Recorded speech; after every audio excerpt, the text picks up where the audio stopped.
Hi everyone, Stacy with Heartland Scoot Boots here. And as you know, when I do a fitting, I ask for fit videos because that's really the only way that I can properly evaluate if your fit is correct. And there's several points that I need to make when it comes to fit videos because sometimes I don't get all the included points that I need to see to make sure you've got the right size. So one of the first things that I need to see is the side of the boot clearly so that I know that that hoof fills up the entire boot shell on the side.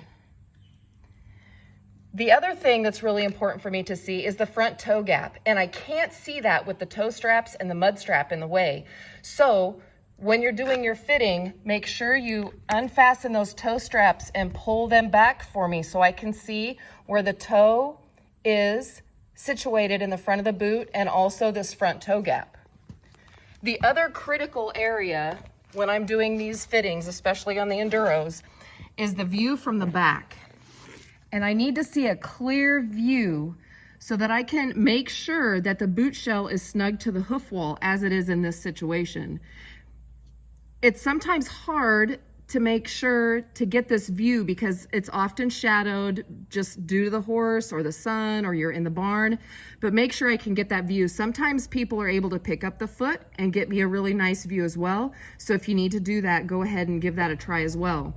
Also, please remember on the Enduros, when we're doing these fit tests, the straps themselves are not critical for me to see because they're adjustable. So on your videos, don't spend a whole bunch of time, showing me how much finger you can get in the heel strap or the mud strap. Just real quick on the mud strap, just so I can see about what size you would probably need because you're gonna get several sizes with your new boots. So those things aren't critical. The most important aspect of doing a fitting is how the actual shell fits the foot. So make sure that you get that in your video.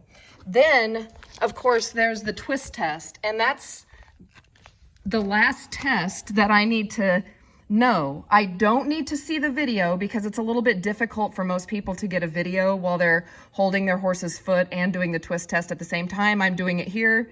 I'm simply resting my horse's foot on my knee, holding the phone with one hand, and I'm gonna do the twist test with the other. And even with some force, that boot is not moving on the hoof. Those are the things I need to see. So make sure when you're doing your fitting, there's not a bunch of airspace between the heels and the boot shell. The foot fills up the boot. And I also have a view of the front toe gap.